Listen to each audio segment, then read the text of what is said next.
ለሙታን አሰሮ ለሰይጣን ሰላም ሆነ። አምላካችን ልዑል እግዚአብሔር ቢወድና ቢፈቅድ ከዚህ ሰዓት በኋላ ባለን ጥቂት ደቂቃ ሕያውና ዘላለማዊ የሆነውን የአምላካችንን ቅዱስ ቃል እንማራለን።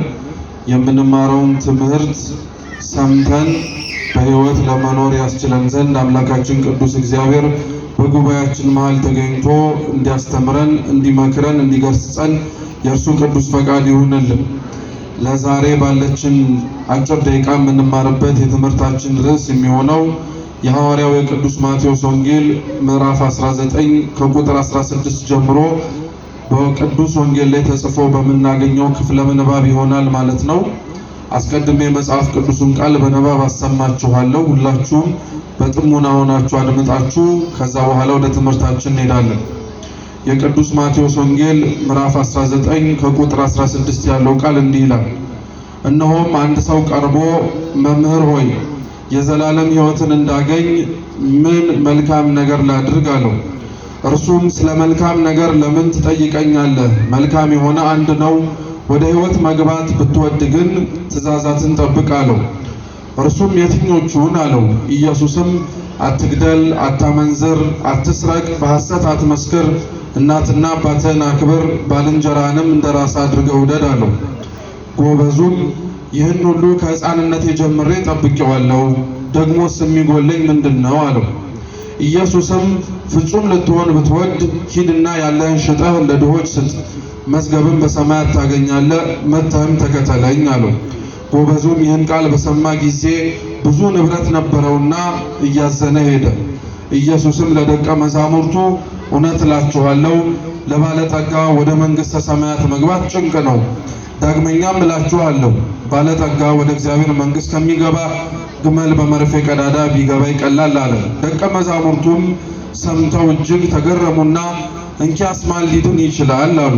ኢየሱስም እነርሱን ሰምቶ ይህ በሰው ዘንድ አይቻልም፣ በእግዚአብሔር ዘንድ ግን ሁሉ ይቻላል አላቸው ይላል። ስለ ቃሉ የአምላካችን የልዑል እግዚአብሔር ስም የተመሰገነ ይሁን።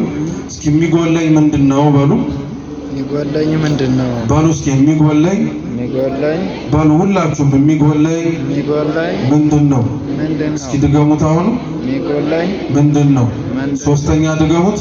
የሚጎለኝ በዚህ ኃይለ ቃል መነሻነት እንማራለን። አምላካችን በድጋሚ እንዲያስተምረን ቅዱስ ፈቃዱ ይሁንልን። ቅዱስ ማቴዎስ የወንጌሉ ጸሐፊ ነው። ታሪኩን እንደሰማችሁት ደግሞ አንድ ባለጸጋ ወደ ጌታችን ወደ ኢየሱስ ክርስቶስ ቀርቦ የዘላለም ሕይወትን እንድወርስ ምን ላርግ ብሎ የጠየቀው ቅዱስ ማቴዎስ እንግዲህ ጌታችን መድኃኒታችን ኢየሱስ ክርስቶስ ከ40 ቀን ጾምና ጸሎት በኋላ ከመረጣቸው ደቀ መዛሙርት መካከል አንዱ ነው።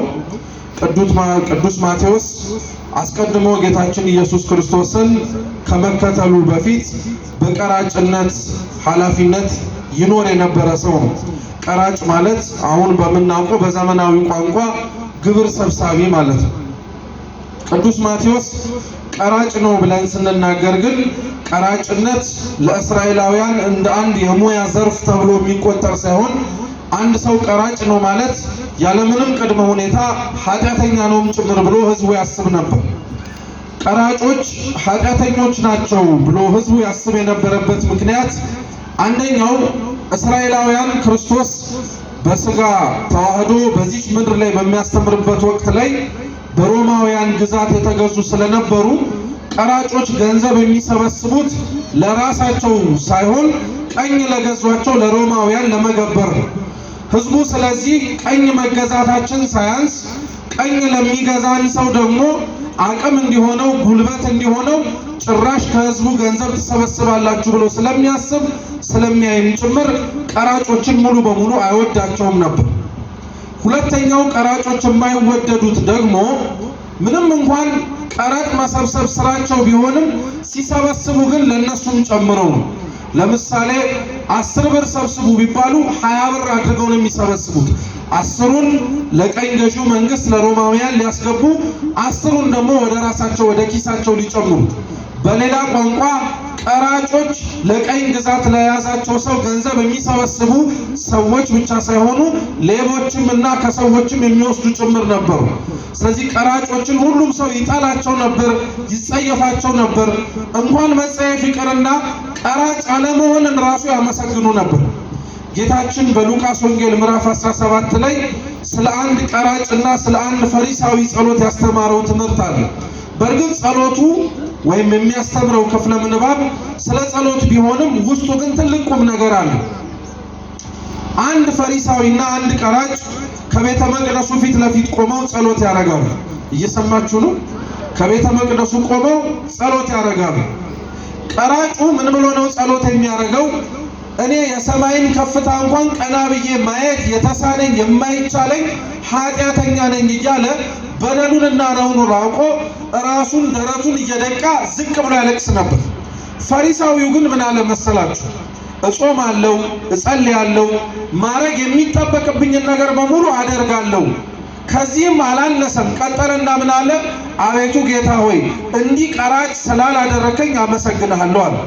ልብ በሉ ክርስቲያኖች፣ ማናችንም ከእግዚአብሔር ፊት ቆመን ስንጸልይ ጸሎታችን ሊኖረው የሚገባው ነገር እንዳለ እናውቃለን። ጸሎታችን ግን ላይኖረው የማይጠበቅባቸው ነገሮች ደግሞ አሉ። አንደኛው ምን መሰላችሁ ክርስቲያኖች? ጸሎት ማንኛውም ሰው ሲጸልይ እግዚአብሔር ፊት ቆሞ ያረገውን ጽድቅ መናገር የለበትም። እየሰማችሁ ነው? ጾሜያለሁ፣ ጸልያለሁ፣ ሰግጃለሁ፣ አስቀድሻለሁ፣ እንዲህ አድርጌያለሁ እያልን ለእግዚአብሔር መናገር አይጠበቅብንም። በነገራችን ለምን መሰላችሁ? እግዚአብሔር አምላክ እነዚህን የጽድቅ ስራዎቻችንን ሳያውቀው የቀረ አምላክ ሆኖ አይደለም። እኛ በጸሎት ፊት ግን ልንመሰክረውና ቆመን ልንናገረው የሚያስፈልገን ነገር ቢኖር የሰራነው ጽድቅ ሳይሆን ተጠብቆብን ማድረግ የቀረብን መልካም የሆኑ ነገሮቻችንንና ኃጢአቶቻችንን ጭምር። ሁለተኛው አንድ ሰው ሲጸልይ ማድረግ የማይጠበቅበት ነገር ደግሞ ምን መሰላችሁ? ራሱን ከሌላ ሰው ጋር ማነጻጸር የለበትም። እየሰማችሁ ነው? ሰው ሲጸልይ ራሱን ከሌላ ሰው ጋር ማነጻጸር የለበትም። ቢያንስ እንኳን ብላችሁ እንዳትጸልዩ ክርስቲያኖች። ቢያንስ እንኳን ካልመጣው እኔ መጥቻለሁ፣ ቢያንስ እንኳን ካልጸለየው ጸልያለሁ፣ ቢያንስ እንኳን ካላስቀደሰው አስቀድሻለሁ እያለ አንድ ሰው መመጻደቅ የለበትም። ራሱን ካነሱት ከሱ አቅም ጋር መተካከል ካቃታቸው ከኃጢአተኞች ጋር ሳይሆን ክርስቲያን ማየት ያለበት ራሱን ማነጻጸርም ሆነ ራሱን ማሳደግ ያለበት ከሱ በላይ ከፍ ካሉት ጋር ነው። ይህን ታሪክ ያነሳውላችሁ ግን ስለ ጸሎት ቁም ነገሩን ለማውራት ሳይሆን ይሄ ፈሪሳዊ እግዚአብሔር ፊት ቆሞ እንኳን ሲናገር እንደዚህ ቀራጭ ስላላደረከኝ አመሰግናለሁ ማለቱ ቀራጮችን ምን ያክል እንደሚጸየፏቸው እንድታውቁ። ጌታችን ኢየሱስ ክርስቶስ ግን አንዱ ሰው የሆነበት ምክንያት የተጠሉትን፣ የተሰደዱትን፣ የተናቁትን ኃጢአተኞች ናቸው ተብለው ቦታ የታጣላቸውን ሰዎች ለመሰብሰብ ነው። ስለዚህ ጌታችን ኢየሱስ ክርስቶስ ቀራጮች ይቀመጡበት በነበረው በእያንዳንዱ በር ዙሪያ ላይ በአንዱ በር አለፈ። ቅዱስ ማቴዎስም ቀራጭ እንደመሆኑ ገንዘብ እየሰበሰበ ነበረ። ጌታችን ኢየሱስ ክርስቶስም ወደ ቅዱስ ማቴዎስ ዞረና ተከተለኝ አለው። እስኪ ተከተለኝ በሉ በሉ እንጂ ድገሙት፣ ድገሙት። ተከተለኝ ሲለው ቅዱስ ማቴዎስ ሁሉንም ነገር ትቶ ክርስቶስን ተከተለ። ባለጸጋ ነው፣ ሊያስከትለው የሚችል በጣም ብዙ ምክንያት አለ። ለምን አልኳችሁ መሰላችሁ ክርስቲያኖች? አሁን እኔ እዚህ ጋር በስመ አብ ወወልድ ወመንፈስ ቅዱስ ብዬ ጉባኤውን ትምህርቱን ጀመርን ብዬ ተከተሉኝ ብላችሁ ምንድን ነው የምትሉት? ቢያንስ ምንም ነገር እንኳን ባታስቡ ወደ የተብላችሁ አትጠይቁ። ቅዱስ ማቴዎስ ተከተለኝ ብሎ ክርስቶስ ሲጠይቀው ወዴት ራሱ ብሎ አልጠየቀው። ሁሉም ጥሎት ነው የተከተለ። አንድ ብላችሁ ያሱ። ሁለተኛ ቅዱስ ማቴዎስ እንደኛ ጉባኤ አልተዘረጋለትም። በስመ አብ ብሎ አልጀመረለትም። ወንጌል አልጠቀሰለትም። የነቢያት መጽሐፍትን አምጥቶ አልሰበከውም። ብዙ አልደከመበትም። አንድ ቃል ብቻ መናገር ነው የተጠበቀበት፣ እሱም ተከተለኝ የሚለው። ይሄን ያልኳችሁ ለምን መሰላችሁ? ለማቴዎስ ተከተለኝ የምትለውን ቃል ተናግሮ ሁሉን እንዲተው ያደረገው እግዚአብሔር እኛ ላይ ከማቴዎስ በላይ አልደከመም። ለኛ ያልተሰበከ ምን ወንጌል አለ? ሁሉን ጥለን እግዚአብሔር እንዳንከተል ምን ያልተሰበከ ምስባክ አለ? ምን ገልጣችሁ አላነበባችሁት መጽሐፍ አለ? ምን ገልጣችሁ አልጸለያችሁት ጸሎት አለ? ልብ ብላችሁ ስሙ ክርስቲያኖች። ለጠቢብ አንዲት ቃል ተበቃዋለች ይላል መጽሐፍ። የምናነበው የምንሰማው ተሰብከንም በቃለ እግዚአብሔር ለውጥ ልናመጣ ያልቻልነው የምንሰበከው ቃለ እግዚአብሔር ስለማይለውጥ የሚያስተምረን አስተማሪም ብቁ ስላልሆነ ብቻ አይደለም። እኛም ራሳችን እግዚአብሔርን ሁሉን ጥለን መከተል ስለማንፈልግ ነው፣ ፈሪ ስለሆነን ማለት ነው። አሁን ቤታችን የምንመካበትን አለን ብለን እጃችን ለእግዚአብሔር የሰጠንን ነገር በሙሉ እርግፍ አድርጋችሁ ተውትና ባዶ እጃችሁን ኑ ብትባሉ ትፈራላችሁ። እግዚአብሔርን እንደምታምኑት ትፈሩታላችሁ። ክርስቲያኖች ይሄን እመኑ። እንደምትወዱት በዛው ልክ ደግሞ ትሳቀቁታላችሁ። እመኑኝ ብሎ እንደምታምኑት ደግሞ ልባችሁን ይጠራጠራል። እግዚአብሔርና ሁሉን ትተን ለመከተል በቸርነቱ ያብቃን። ቅዱስ ማቴዎስ አንድ ቃል ነው የበቃው። እኛ እኮ ስንት ቃል ፈሶብናል። ሊያውም መምህራን እየተለዋወጡልን፣ ሊያውም ዘማሪያን እየተለዋወጡልን፣ ሊያውም ከሳምንት ሳምንት የተሻለ ነገር እየተዘጋጀ ምናልባት ከዛ መካከል ከሚሰበከው ከምንሰማው እኮ የተሸነፈ ሰው አይጠፋም። ይሄ ሁሉ ሰው ግን እንደሰማው ቃለ እግዚአብሔርና እንዳዳመጠው ትምህርት ግን ሁሉን ጥሎ እግዚአብሔርን መከተል ነበረበት። ቅዱስ ማቴዎስ ተከተለኝ የምትለው ቃል ብቻ ነበር የበቃቸው። አብሮት ክርስቶስን ተከተለው። ይሄ ገርማችኋል እንዴ? ቅዱስ ማቴዎስ ክርስቶስን የተከተለበትና አዎ አለውኝ ብሎ አብሮት የገባበት ጊዜ ላይ የራሱን የቁም ተስካር በዛችሁ ቀን ላይ ምሳ አብልቶ ነው የወጣው። ቤቱ ግብዣ ጠራው። ያለውን ሀብቱን፣ ፍሪዳውን፣ ስጋውን አረደ።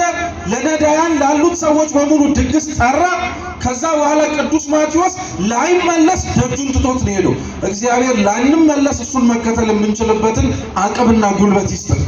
ሁሉን ነገር ትቶት ነው ሄደው። የሚገርማችሁ ማቴዎስ ትቶት የሄደውን ነገር ስታነጻጽሩት ካገኘው ነገር ጋር የሚወዳደር ነገር አይደለም። እግዚአብሔር አምላክ የሆነ ነገር ታውልኝ ብሎ ሲናገር ክርስቲያኖች የምታውት ነገር ከሚሰጣችሁ ነገር ጋር አይነጻጸርም። ማቴዎስን ያስተወው መሬት ላይ ያለውን ሀብቱን ነው። ለምን ብላችሁ ብትጠይቁ በሰማይ ብልና ነቀዝ የማያገኘውን ሰማያዊ መዝገብ ላይ ስሙን እንዲጽፍለት ስለፈለገ ነው። ዛሬ ስጡ ብላችሁ የምትሰጡት፣ ዛሬ ላድርግ ብላችሁ ለእግዚአብሔር ደጅ የምታረጉት ምንም አይነት ነገር እመኑኝ ክርስቲያኖች መሬት ላይ ያለ ሰው ይርሰው እንጂ እግዚአብሔር አይረሳው። መሬት ላይ ያለ ሰው አነጻጽሮ እገሌ ከገሊት ከፍ ያለ ነገር ስለሰጠች ለሷ እንዲደረግላት ለሱ እንደዚህ ይደረግለት ይበል እንጂ እግዚአብሔር ዘንድ ያለ ምጽዋት ግን የብዛት እንኳን ሳይሆን የጥራት ጉዳይ ነው። እየሰማችሁ ነው። ለዛ ነው አበው ሁሌ ሲጸልዩ ጸሪቀ መበለት የምትባል አንዲትን ሴት ያነሳሉ። ያቺ መበለት የምታስታውሷት ከሆነ ጌታችን ወደ ቤተ መቅደስ ገብቶ ሲያስተምር ካላት ከሁለት ሳንቲሟ መቀነቷን ፈታ የሰጠች ሰው ነው። እና ክርስቶስ ምንድን ያለው? እነዚህ ሰዎች በሙሉ ሞልቶ ከተረፋቸው ነገር ሰጡ፣ እሷ ግን ያላትን የሰጠችዋል። ያላችሁን ነገር ለእግዚአብሔር ስጡት። ብዛቱን ሳይሆን ቆርሳችሁ ለሱ እኔ ይውደልብኝ ብላችሁ መስጠታችሁን ነው የሚመለከተው። ስለዚህ ቅዱስ ማቴዎስ ሊሰጠው እግዚአብሔር ያለውን ተስፋ ሳያየው፣ ሳይጨብጠው፣ ሳይዳስሰው ቃሉን ብቻ አምኖ ተከተለው። ዛሬስ እግዚአብሔር አምላክ ሊያወርሰን የቻለውን መንግስት ማን አይቶታል? ከኔና ከናንተ መካከል ምናልባት ጽድቅ ያላቸው መካከላችን ከሌሉ በቀር አብዛኞቻችን መንግስተ ሰማያትን እንኳን አላየናትም። ተስፋ ተሰጥቶን እኮ ነው ትወርሳታላችሁ ተብሎ በተስፋን የምንኖረው። በነገራችን ላይ ክርስቲያኖች ሳንቲም ስናወጣና ሙዳይ መጫወቱ ስንከት ከኛ ቢጎል ይሞላልናል ብለን ተስፋ አድርገን፣ ተስፋ የሌላችሁ ቀን ላይ ነው ክርስትናችሁን የሚያቆም። ተስፋ የሌላችሁ ቀን ላይ ምንም አይነት ለውጥም ጭምር ማየትም ታቆማላችሁ። ስለዚህ ቅዱስ ማቴዎስ ሁሉን ነገር ጥሎ ተከተለው። ሀብት ጥሎ መከተል ምን አይነት ዋጋ እንደሚያስከፍል ስለሚያውቀው ራሱ ቅዱስ ማቴዎስ ደግሞ ስለ አንድ ባለጸጋ ታሪክ ሀብቱን ጥሎ መሄድ ስላቃተው ጻፈልን። ያነበብኩላችሁ ወንጌል ሳነብ መጀመሪያ ሰምታችሁን ከሆነ እንዲህ ብሎ ነው የሚጀምረው። እየሰማችሁ ነው? እግዚአብሔር ከሁላችን ጋር ይሁን። ሳነብላችሁ ወንጌሉን ሰምታችሁ ከሆነ እንዲህ ነው የሚለው። አንድ ባለጸጋ ወደ ጌታችን ወደ ኢየሱስ ክርስቶስ ቀረበና እንዲህ አለ፣ መምህር ሆይ የዘላለም ሕይወትን እንድወርስ ምን ላድርግ አለው። እስኪ አብራችሁ በሉ፣ መምህር ሆይ የዘላለም ሕይወትን እንድወርስ ምን ላድርግ? ጥያቄው በጣም ጥሩ ጥያቄ ነው። የሚደንቀው ደግሞ ከባለጸጋ የወጣ ጥያቄ ነው። አስቡት፣ ይሄ ባለጸጋ ክርስቶስ ፊት ቆሞ ሊጠይቀው የሚችለው በጣም ብዙ ጥያቄ አለ። እንደው እንደ ባለጸጋ እንኳን እናንተ ብታስቡት ክርስቶስ ፊት ቆሞ አይደለም የዘላለም ሕይወትን እንዲወርስ ምን ላድርግ ብሎ ከመጠየቅ ባለፈ ሀብቴ እንዲቀጥል ምን ላድርግ ብሎ መጠየቅ ይችላል አይችልም? መልሱ እንጂ ይችላል። ሀብቴ አነሰብኝ እንዴት አድርጌ ልጨምረው ብሎ መጠየቅ ይችላል አይችልም? ይችላል። ሀብቴን እንዳላጣው ምን ላድርግ ብሎ መጠየቅ ይችላል አይችልም? ይችላል። ከእግዚአብሔር ፊት ሁሉን ነገር መጠየቅ ይችላል። ይሄ ባለጸጋ አሳስቦት የጠየቀውና ያልከነከነው አንዲት ጉዳይ ብትኖር ያለውን ሀብቱን ሳይሆን ያጣውን የእግዚአብሔር መንግስት እንዴት እንደሚያገኙ ክርስቲያኖች ልብ ብላችሁ ስሙ። በዚህ ምድር ላይ እግዚአብሔርን ሊያስደስተው የሚችልና ጸልየነውም ጭምር ሊሰማን ቸኩሎ የሚያስመጣው ነገር ቢኖር የዘላለም ሕይወትን ለመውረስ የምናቀርበው ጥያቄ ነው። ይሄን ጥያቄ ቤተክርስቲያን እንዴት እኮ ውብ እንደሆነች ልብ አድርጋችሁ ስሙ። ሁሌም የምትለምነው ጥያቄውን ሁሌም የትኛውም የቤተ ክርስቲያን ስርዓት አምልኮ የሚያበቃው እኛን መሬት ላይ የምንኖረው ኑሮ ምቹና የተደላደለ ለማድረግ አይደለም። የትኛውም የቤተ ክርስቲያን ልመና የሚያበቃውም ሆነ መዳረሻው የሚሆነው እኛን ወደ እግዚአብሔር መንግስት ለማስገባት በመማጸን ነው። ምሳሌ ልስጣችሁ። እስኪ አባታችን ሆይ በሉ በሉ እንጂ ከዛስ ቀጥሉ፣ ከዛስ ቀጥሉ፣ ከዛስ ጥሩ። ልብ አላላችሁትም? ፈቃድ በሰማይ እንደሆነች ከማለታችሁ በፊት ምን ትምጣ ነው ያላችሁት? ምን ትምጣ? መንግስት ትምጣ እኮ ማለት ዳግም ምጽአት ይምጣና እኛ ቀድመን ወደ አንተ ደጅ የምንገባበትን መንግስት አውርሰን እኮ ማለት ነው። አላስተዋላችሁትም እንጂ በየቀኑ አባታችን ሆይ ብላችሁ ስትጸልዩ የምትማጸኑት የዘላለም ሕይወትን ለመውረስ ከእግዚአብሔር ፊት ለመቆም ነው። አለመታደል ግን ሆኖ መንግስተ ሰማያትን መንግስት ትምጣ ብለን ከመለመን ባለፈ ግን ስንቶቻችንን ስራዬ ብለን ስለ እግዚአብሔር መንግስት የለመኑ አያሳስበንም? ራሱ ታውቃላችሁ። አንዳንዶቻችን የይገባኛልነት ስሜት ራሱ አለብን። ወዶን የሚያወርሰኝ የሚል ሰው እኮ አለ። የእግዚአብሔር መንግስት እኮ ክርስቲያኖች በይገባኛልነት መብቴ ነው ብላችሁ የምትገቡበት አይደለም። የእግዚአብሔር ቸርነትና በመሬት የሰራ ነው መልካም ስራ የሚያስወርሰን። በመሬት የሰራ ነው መልካም ስራ ሳይኖረን በእግዚአብሔር ቸርነት በሙሉ ልብነት ሳንተማመን በይገባኛልነት የእግዚአብሔር መንግስት አለምንም ያወርሰኛል ብሎ በራሱ የሚተማመን ክርስቲያን ሊኖር አያስፈልግም። የእግዚአብሔር መንግስት የሚለመን መንግስት ነው። የእግዚአብሔር መንግስት የሚያጽናና መንግስት ነው። ክርስቲያኖች አሁን ያለንበት ይህ ወቅት ከግንቦት 21 ጀምሮ እስከ ሰኔ 1 ያለችው ወቅት ማለት ነው ቤተክርስቲያናችን ስለ እርገት የምታስተምርበት ወቅት ነው። ቃለ እግዚአብሔሩ፣ መዝሙራቶቹ አብዛኞቹ ስለ እርገት ናቸው። እና እርገት ክርስቲያኖች የዮሐንስ ወንጌል ምዕራፍ 14 ላይ አምላካችን ልዑል እግዚአብሔር ለደቀ መዛሙርቱ እንዲህ ብሎ ተናግሯቸዋል። ስፍራ ላዘጋጅላችሁ ወደ ሰማያት ይሄዳሉ አላቸው። ምን ላዘጋጅላችሁ? ስፍራ። እስኪ አስቡት፣ እንደው ህሊናችሁን ሰብስባችሁ በደንብ አስቡት። በጣም እኮ ነው የሚደንቃችሁ። ደቀ መዛሙርቱ ክርስቶስ የመጀመሪያም የመጨረሻም ፍቅራቸው ነው። እናንተ የምትወዱት ሰው ካጠገባችሁ ሲለይ የሚሰማችሁ ስሜት ደቀ መዛሙርቱ ክርስቶስ ጥሏቸው ሊያርግ ሲል ተሰምቷቸዋል። ፈርተዋል፣ ተጨንቀዋል። ወዴት እንደሚገቡ ወዴትም እንደሚወጡ አያውቁም ነበር። ክርስቶስ እነዚህ የፈሩትን የደነገጡትን ጥሏቸው በመሄዱ ምክንያት ወዴት እንደሚገቡ የተጨነቁትን ደቀ መዛሙርቱን ያጽናናቸው በሁለት ነገር ነው። አንደኛ እንዲህ አላቸው፣ አንተ ሙሳ ንበሩ ሀገረ ኢየሩሳሌም እስከ ተለብሱ ኃይለ ማርያም፣ እናንተ ግን ኃይልን ከአርያም እስከምትለብሱ ድረስ እዛው ኢየሩሳሌም ቆዩ አላቸው። ፍርሃታችሁ፣ ጭንቀታችሁ፣ አሁን የሚሰማችሁ ባርባር የሚላችሁ ስሜት በሙሉ ርቋችሁ መውጣት የምትችሉበትን ኃይል ከአርያም እስከምትለብሱ እዚህው ኢየሩሳሌም ቆዩ አለ። ኢየሩሳሌም ማለት ቤተክርስቲያን ናት። ዓለምን ወጣችሁ ማሸነፍ የምትችሉበትን አቅም ማግኘት የምትፈልጉ ከሆነ ኢየሩሳሌም ቤተክርስቲያን ቆዩ አለ እግዚአብሔር።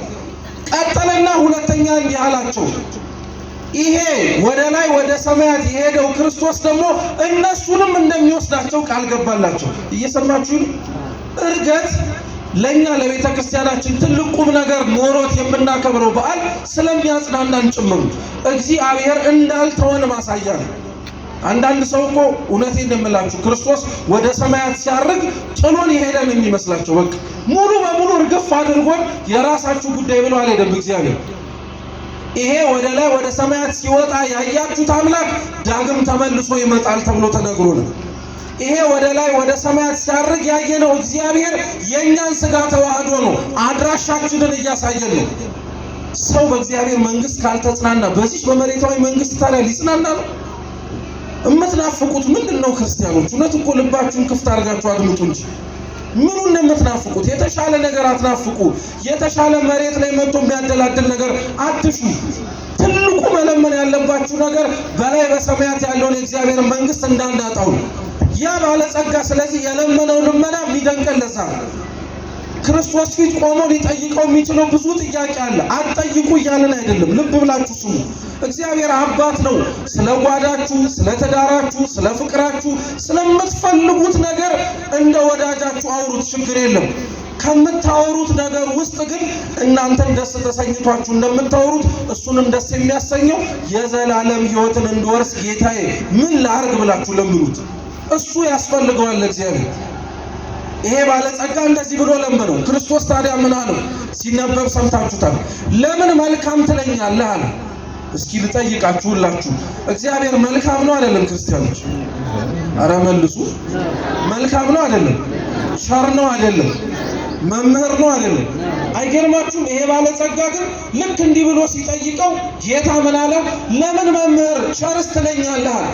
እንዲሁም ሌሎች ወንጌላት ላይ ይሄው ተመሳሳይ ታሪክ ሲጻፍ ቸር የሆነው መልካም የሆነው አንድ እግዚአብሔር ብቻ ነው ይሏል። ክርስቶስ እግዚአብሔር ነው፣ መልካም ነው፣ ቸር ነው። ግን ምን ሊል ፈልጎ መሰላችሁ? ይሄ ባለጸጋ ክርስቶስን ቀርቦ መምህር ሆይ ብሎ የጠየቀው መምህር እንደሆነ ብቻ አንደኛ በማመን ነው። ክርስቶስ ልብ ብላችሁ ስሙ ክርስቲያኖች፣ መምህር ብቻ አይደለም አምላክም ጭምር ነው። ይሄ ባለጸጋ ክርስቶስን እንደ አንድ ዕውቀት እንደሚሰጠው ሰው አይቶት መምህር ሆይ ብሎ ነው የመጣው። ሕይወትን የሚሰጥ አምላክ መሆኑን ቢያውቅ ኖሮ ግን የዘላለም ሕይወትን እንድወርስ ምን ላድርግ ብሎ ሳይሆን ይለምነው የነበረው የዘላለም ሕይወትን ስጠኝ ብሎ ይለምነው ነበር። አንዳንድ ሰው እኮ የሚለምነው እግዚአብሔር ያለውን አቅም ራሱ እንደማያውቅ ታውቃላችሁ? እስኪ ልብ በሉ። ጸሎት ስትጸልዩ አምላኬ እንደው ከቻልክ ብላችሁ አታውቁ? ብላችሁ ታውቃላችሁ? አታውቁ? እግዚአብሔር ከቻልክ የሚባል አምላክ ነው። የማይችለው ምን አለ? የምትለምኑትን ስለማታውቁት እኮ ነው። ማረግ የሚችለው እግዚአብሔር አቅሙን ስላላወቃችሁት እኮ ነው። ይሄ ባለጸጋ እንደዛ ነው። ሁለተኛው ግን ለምን ቸር ትለኛለህ፣ መልካም ትለኛለህ ያለው ለምን መሰላችሁ? ይሄ ባለጸጋ ክርስቶስን አንተ ቸር ነህ፣ መልካም ነህ እያለ የሚናገረው የነበረው እሱን ራሱን መልሶ አንተ ባለጸጋ ብሎ እንዲያመሰግነው። በሌላ አማርኛ ምን ለማለት መሰላችሁ? የሀገር ባህል እንትናችን ታውቁታላችሁ፣ አባባላችን እከክልኝ አታውቁም? እንዲህ ሲሰፈር እከክልኝ ልከክልህ የሚባል አባባል አታውቁም? አንዱ ሲያክ ሌላው እንዲያክለት ማለት ነው። ያመሰገነው ይሄ ባለጸጋ መምህር ብሎ የጠራው ክርስቶስን እሱም ባለጸጋው ተብሎ መጠራት ፈልጉ። እግዚአብሔር እንዲያመሰግናችሁ የምትፈልጉ ከሆነ ክርስቲያኖች ልብ ብላችሁ ስሙ። እግዚአብሔር እኛ ስናመሰግነው፣ እኛ ስናመልከው፣ እኛ ስንገዛለት ለኛ የሚጨምርልን ነገር ይኖር ይሆናል እንጂ ለሱ የሚጎልም የሚጨምርም ነገር የለም። ልብ ብላችሁ ስሙ። ዜና አበው ላይ አንድ ታሪክ አለ። ጥሩ ስለሆነ ሁላችሁም ስለሚያስተምር ስሙ። አባ ዮሐንስ ሐጺር የሚባሉ አባት ነበሩ ይባላል። በረከታቸው ለሁላችን ትድረስ። እሳቸው ይኖሩበት ከነበረው ገዳም አንዲት ሴት ለገዳሙ ምጽዋት ለመስጠት 20 ወቄት ወርቅ ወይም ደግሞ 20 ጆንያ ሙሉ ወርቅ ተሸክማ መጣች። ልክ አሁን እንዳለንበት ቤተክርስቲያን በሩ ላይ ስትደርስ አንኳኳችና ክፈቱልኝ አለች። ከፈቱላት። የገዳሙ ተላላኪዎች ምን ፈልገሽ ነው ሲሏት ምጽዋት ልሰጥ ነው የመጣሁት አለች። ልብ ብላችሁ ስሙ። እሺ ነይ ስጭንና እንቀበል ሲሏት ኧረ በፍጹም እኔ ለአባ ዮሐንስ ሐጺር ካልሆነ በቀር ለእናንተ አልሰጥም ማለት። አንዳንድ ሰው እንደዚህ አይነት አባዜ ያለበት ለሳቸው ካልሆነ ለሱማ አልሰጠውም የሚል ሰው ጥሩ ነው፣ ምንም ችግር የለውም። ለወደዳችሁት ዋናው መስጠታችሁ። ያዘች፣ እሳቸው ካልሆኑ አልሰጥም ማለት አስገቧት። አባ ዮሐንስ ሐጺር ሰሌን እየታቱ አሊያም ደግሞ በእኛ ቋንቋ እንድንረዳው ዘንቢል እየሰሩ ነበር። ቀናም ብለው አላዩአትም። ጆንያ ሙሉ ወርቋን ይዛ መጣችና ፊት ለፊታቸው ዘረገፈች። አባቴ ይሄንን ምጽዋት ተቀበሉኝ አለች። አባ ዮሐንስ ሐጺር እግዚአብሔር ይስጥሽ አሏት። ማን ይስጥሽ? እንዲያሏት አሜን ብላ ተቀብላ ወጣች። ትንሽ ከሄደች በኋላ ግን ከነከናት። ምክንያቱም እቺ ሴት ያስገባችው ስንት ጆንያ ወርቅ ነው? 20 ጆንያ ወርቅ ነው። አንድ አይደለም 20 ነው። ጥቅጥቅ ያለ እንዴት ነው? ምናልባት ባያዩት ይሆናል እግዚአብሔር ይስጥሽ አሉኝ እንጂ እኮ ቢያዩት ኖሮ እግዚአብሔር ይስጥሽ ብቻ ሳይሆን ሌላም ነገር ይጨምሩልኝ ነበር አለች። በደንብ ለመመስገን ፈልጋ ማለት ነው። ተመልሳ መጣችና አስገቡኝ ብላ ገባቸው። ፊት ለፊታቸው ቆመችና አባ አሁን መጥቼ ጆንያ ሙሉ ወርቅ ያስገባሁት ሴትዮ ነኝ አለች። እሺ አይ ቅድም ስሰጡት እግዚአብሔር ይስጥልኝ ብቻ ነው ያሉትና ምናልባት ያው ካላዩት 20 ጆንያ ወርቅ ነው አለ። ስንት ጆንያ? ያው የምትደጋግመው ትልቅ ነው፣ ዝም አይበሉ በደንብ ያመስግኑ ለማለት ነው። ይሄ አባዜ ሁላችን ላይ ስላለ ነው። ስሙ በደንብ አባ ዮሐንስ አጼር ታዲያ ከሚሰሩት ሰሌን ወይንም ደግሞ ዘንቢል ቀና ሳይሉ ምናልባት የሰጠሽው ለማን ነው አሏት። ለእግዚአብሔር አለች። እንግዲያውስ እግዚአብሔር ይስጥሻ፣ ለኔ አልሰጠሽ። ለኔ ስላልሰጠሽኝ እግዚአብሔር ይስጥሽ። ከእግዚአብሔር ወስዳችሁት ለእግዚአብሔር መልሳችሁ ለምትሰጡት ነገር ለምን ነው ብዙ ምስጋና የምትፈልጉት? ራሱ እግዚአብሔር ሰጥቷችሁ ስጡኝ ብሎ ለሚለምናችሁ ነገር ስታደርጉለት ለምን እልል ካልተባለልኝ ትላላችሁ? እግዚአብሔር ለእናንተ ሲሰጣችሁ እልል አስብሏል እንዴ? መልሱ እንጂ አላስባለም እኮ። ሲሰጣችሁ በስውር ነው የሰጣችሁ። እንዲያው ሰው ሳይ ለማኝ መሆናችሁን ለሌላ ሰው ሳያጋልጥ የኔ ቢጤ መሆናችሁን ለሌላ ሰው ሳያሳብቅ ሹልክ አድርጎ ገመና ሸፍኖ ሰጠ።